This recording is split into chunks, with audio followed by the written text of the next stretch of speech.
بسم اللہ الرحمن الرحیم۔ میں کئی سال سے بانجھ تھی اور مجھے ہر حال میں گھر کا وارث چاہیے تھا۔ مجھے ڈر تھا کہ کہیں میرا شوہر دوسری شادی نہ کر لے۔ یوں میں نے ایک کھیل رچایا اور چالاکی سے ایک لڑکی کے گھر ساس بن کر اپنے ہی شوہر کا رشتہ لے کر گئی اور بات پکی کروائی، اور جب نکاح ہونے لگا تو میں نے چپکے سے صحرے کے پیچھے اپنا پاگل دیور چھپا دیا تاکہ وہ اس لڑکی کو بیاہ لائے، اور جو بچہ جنم لے وہ میں گود لے کر اس لڑکی کو چلتا کروں۔ یوں میں دھوکے سے اسے بیاہ لائی اور ایک کمرے میں بند کر دیا تاکہ وہ کسی کو سچ نہ بتا دے۔ یوں جس دن اس نے بچہ جنم دیا تو میں بہت خوش ہوئی، اور جو ہی اس بچے کو گود میں اٹھانے لگی تو اس پر نظر پڑتے ہی ہوش فنا ہو گئے، کیونکہ وہ تو میرے ہی شوہر۔ میرا نام آسیہ ہے اور میری شادی گاؤں کے ایک بہت بڑے ذمہ دار سے ہوئی تھی۔ میں پاس والے گاؤں کی سب سے خوبصورت لڑکی تھی اور ایک امیر باپ کی اکلوتی بیٹی۔ میں نے اپنے والدین کے گھر میں حکمرانی کی تھی، اکلوتی بیٹی ہونے کی بنا پر۔ کسی شادی میں چودھری اسفند کے سب سے بڑے بیٹے نثار کی نظر مجھ پر پڑی تو پلٹنا ہی بھول گئی۔ انہوں نے مجھے پسند کر لیا اور فوراً میرے گھر رشتہ بھیج دیا۔ اس کے والدین رشتہ لے کر آ گئے کیونکہ انہیں بیٹے کی خوشی عزیز تھی۔ یوں ہماری شادی ہو گئی۔ شادی کے چند سال بعد ہی میری ساس دنیا سے رخصت ہو گئیں، اور اس کے بعد سسر بھی بیماری کی وجہ سے فوت ہو گئے۔ اب حویلی میں میرا شوہر اور میرا چھوٹا دیور تھا۔ میرا شوہر بھی مجھ سے 3 سال چھوٹا تھا۔ یوں تو زندگی خوشحال گزر رہی تھی اور نثار مجھ پر جان نثار کرتے تھے، لیکن ہمارے ساتھ قدرتی حادثہ یہ ہو گیا کہ ہم دونوں میاں بیوی کو شادی کے بعد کئی سال تک اولاد نہ ہوئی۔ ان 5 سال میں نے تمام حویلی پر قبضہ کر لیا تھا۔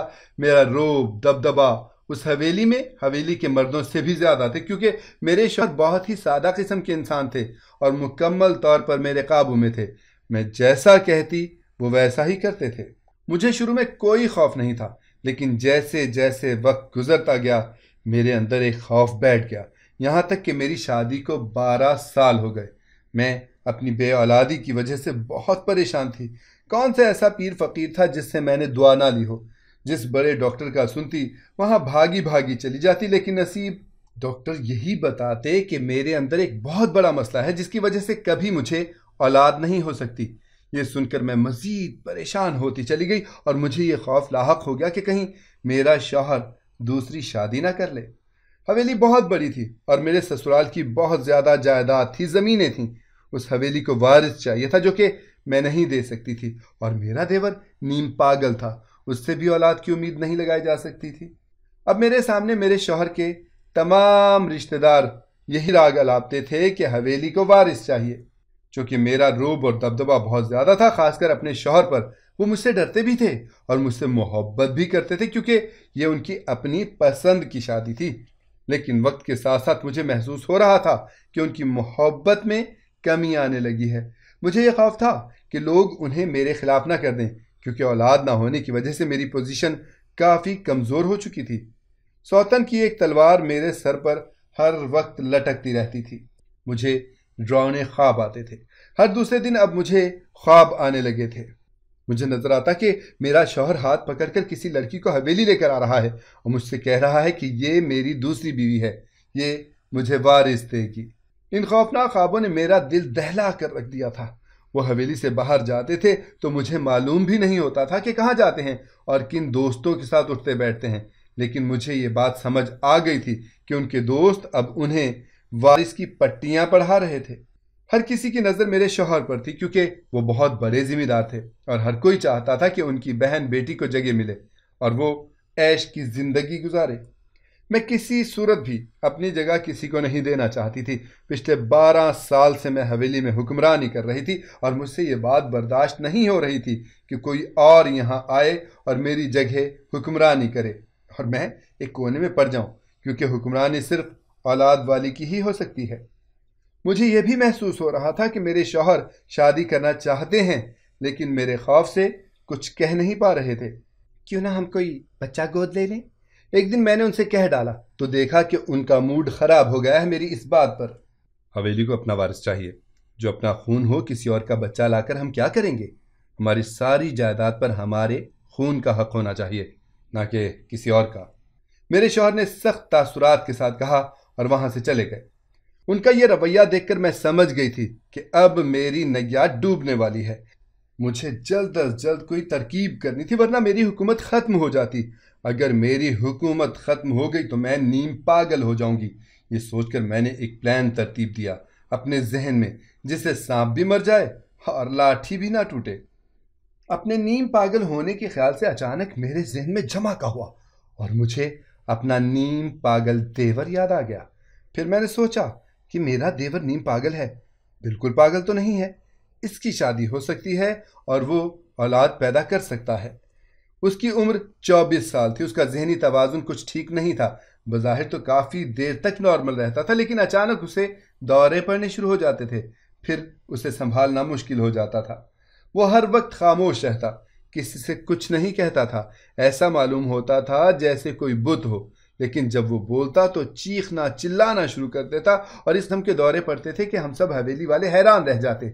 کبھی کبھی تو مجھے محسوس ہوتا کہ اس پر کوئی سایہ یا کوئی جن آتا ہے۔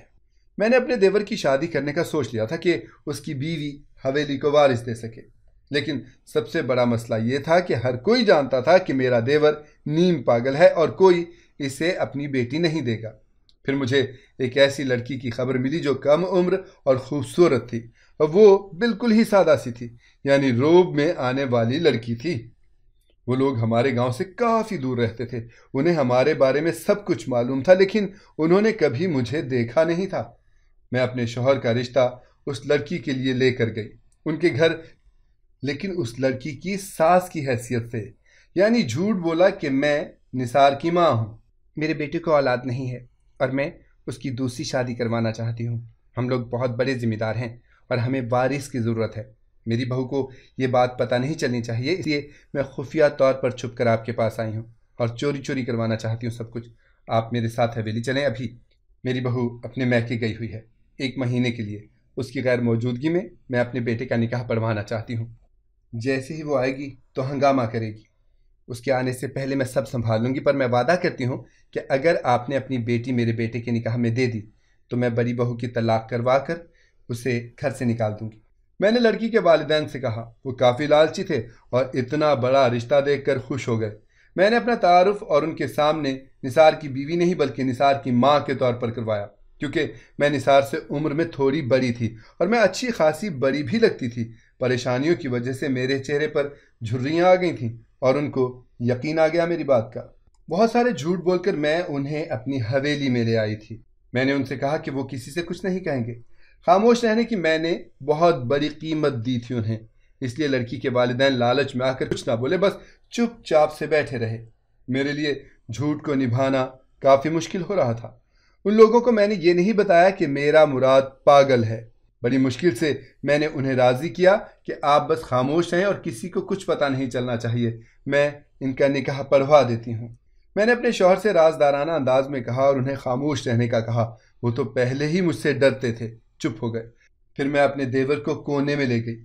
میں ان لوگوں کو لے آئی ہوں، خفیہ طور پر تمہارا نکاح اس پیاری سی لڑکی سے ہونے والا ہے، بس تم نے صحرے کے پیچھے سے چھپ کر خاموشی سے قبول ہے کہنا ہے۔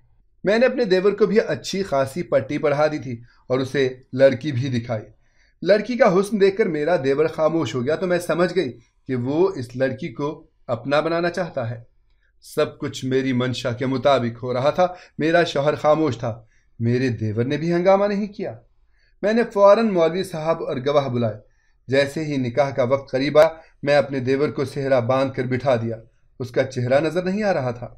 لڑکی کے والدین سمجھ رہے تھے کہ صحرے کے پیچھے نثار ہے، لیکن صحرے کے پیچھے میرا پاگل دیور تھا۔ اس لڑکی کا نکاح میرے دیور سے ہو گیا تھا۔ فوراً اس لڑکی کے والدین کو چلتا کیا اور چوکیدار سے کہا کہ آئندہ یہ دونوں یہاں پر نہیں آنے چاہیے، اور اگر یہ دونوں حویلی میں آنا بھی چاہیں تو انہیں دھکے دے کر باہر نکال دیجیے گا۔ ان دونوں میاں بیوی کا داخلہ ممنوع ہے حویلی میں۔ اس طرح سے لڑکی کے والدین کا پتہ بھی میں نے کاٹ دیا۔ اب لڑکی کی باری تھی۔ میں نے کافی پٹیاں پڑھا کر اپنے دیور کو لڑکی کے ساتھ بھیج دیا اس کے کمرے میں۔ صبح ہوتے ہی میرا دیور کہیں نکل گیا اور واپس نہیں آیا، وہ لاپتہ ہو گیا تھا۔ مجھے بہت پریشانی ہوئی۔ میں نے اپنے شوہر سے بات کی تو وہ مطمئن تھے، بولے آ جائے گا، جانا کہاں ہے اس نے، شاید وہ چاچا اکرم کے گھر گیا ہوگا۔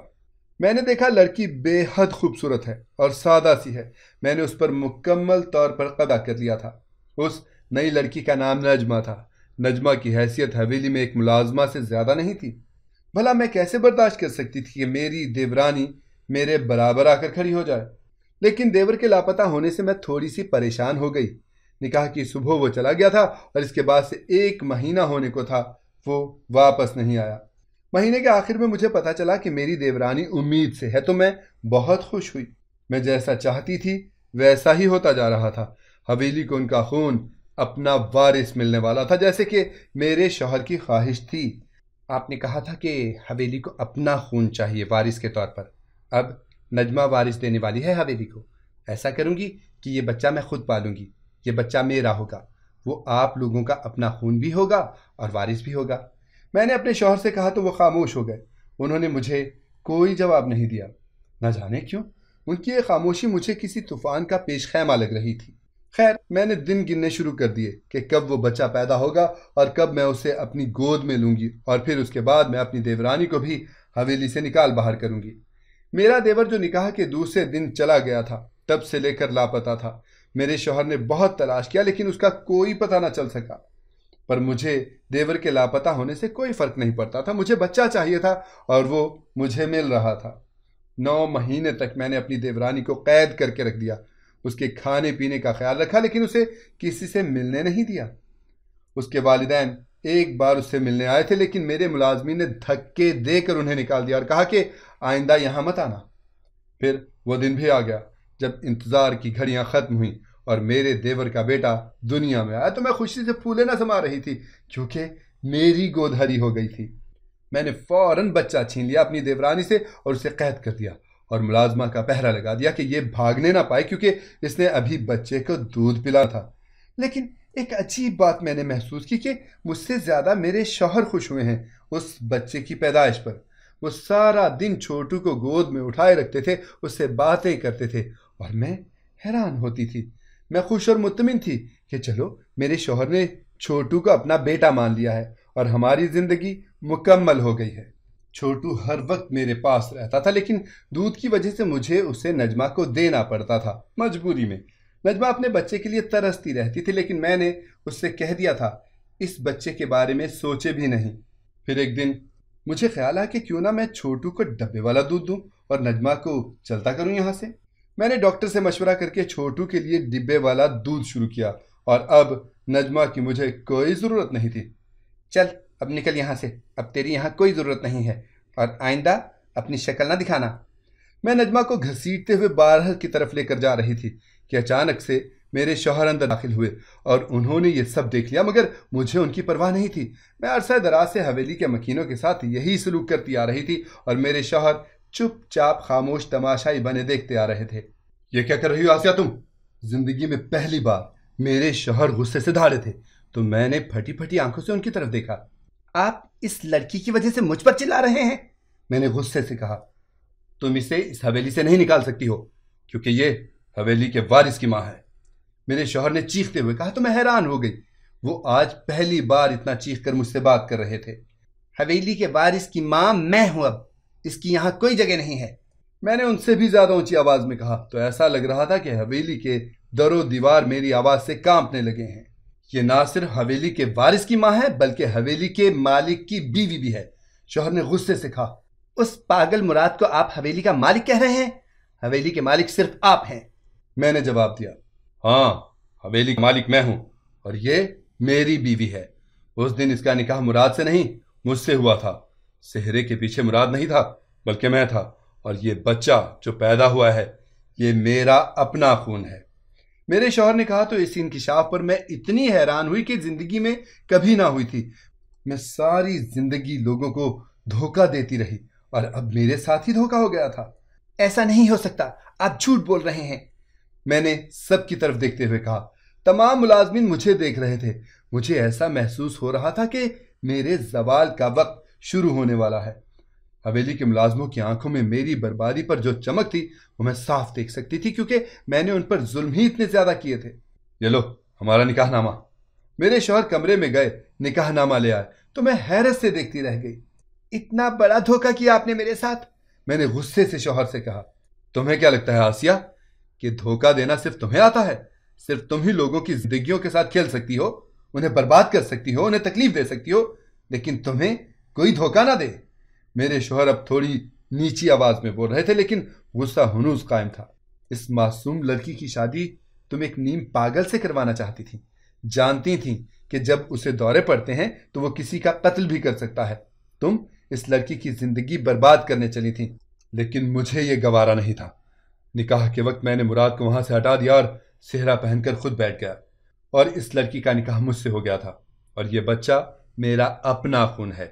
اب یہ اس گھر سے نہیں جائے گی، اس گھر سے جانے کا وقت اب تمہارا آ گیا ہے۔ میرے شوہر نے کہا، تم نکالو گے مجھے اس حویلی سے؟ تم؟ میں اپنے شوہر کا گریبان پکڑنے کے لیے آگے بڑھی تو کسی چیز سے ٹکرائی اور شیشے کی میز پر میرا سر لگ گیا، اور اس کے بعد میری آنکھوں کے سامنے اندھیرا چھا گیا اور مجھے کچھ یاد نہیں رہا کہ میرے ساتھ کیا ہوا۔ جب میری آنکھ کھلی تو میں ہاسپٹل میں تھی۔ میرا شوہر کہاں ہے؟ سامنے کھڑی ہوئی نرس سے میں نے پوچھا۔ نرس فوراً وہاں سے چلی گئی اور بھاگ کر بڑے ڈاکٹر کو بلا لائی۔ چوٹ لگنے کے بعد آپ کوما میں چلی گئی تھی۔ پچھلے 6 مہینے سے آپ کوما میں تھیں۔ آج پورے 6 مہینے کے بعد آپ کو ہوش آیا ہے۔ ڈاکٹر نے بتایا تو میں حیران رہ گئی۔ میرے شوہر کہاں ہیں؟ میں نے پھر سوال کیا۔ آپ کے شوہر تو آپ کو ہاسپٹل چھوڑ کر چلے گئے تھے اور آپ کے علاج کے پیسے بر وقت دیتے رہے ہیں۔ یہ خط ہے، انہوں نے کہا تھا کہ جب آپ کو ہوش آئے تو میں آپ کو دے دوں۔ نرس نے ایک لفافہ میری طرف بڑھایا، وہ طلاق نامہ تھا۔ مجھے ہاسپٹل سے ڈسچارج کر دیا گیا تھا۔ میں فوراً حویلی کی طرف گئی، کسی طرح حویلی پہنچ گئی۔ وہاں جا کر میں نے دیکھا کہ وہ بچہ جو پیدا ہوا تھا اب 6 مہینے کا ہو چکا تھا۔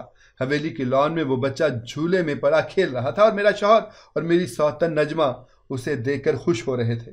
میرا سب کچھ لٹ چکا تھا، میرا شوہر کسی اور کا ہو چکا تھا، حویلی اب میری نہیں رہی تھی، سب ختم۔ تم یہاں کیوں آئی ہو؟ چلی جاؤ یہاں سے، تمہارا اب یہاں کوئی کام نہیں ہے۔ میں تمہیں طلاق دے چکا ہوں، تم اسی لائق تھی۔ میرے شوہر نے مجھے دھکے دے کر گھر سے نکالنا چاہا۔ مجھے یقین نہیں آ رہا نثار کہ آپ مجھے دھکے دے کر نکال رہے ہیں یہاں سے۔ میں نے حیرت سے کہا، تم نے بھی تو آسیہ کے والدین کو دھکے دے کر یہاں سے نکالا تھا، یاد ہے نا؟ لیکن پھر بھی میں نے ان کی خفیہ ملاقات کروائی تھی آسیہ سے، تمہیں پتہ ہی نہیں چلا۔ اب خود کو دھکے مل رہے ہیں تو برا لگ رہا ہے؟ کیا صرف تمہاری عزت نفس ہے، کسی اور کی نہیں؟ چلی جاؤ یہاں سے، نثار نے کہہ کر مجھے نکال دیا، اور میں آج در در بھٹکتی ہوں، بھیک مانگ کر گزارا کرتی ہوں۔ سچ کہتے ہیں برے کا انجام برا ہوتا ہے۔ اگر آپ کو ہماری کہانی پسند آئی ہے تو اسے لائک کریں، شیئر کریں اور ہمارے چینل کو سبسکرائب کریں۔ اگلی کہانی تک کے لیے اجازت دیجیے۔ اللہ حافظ۔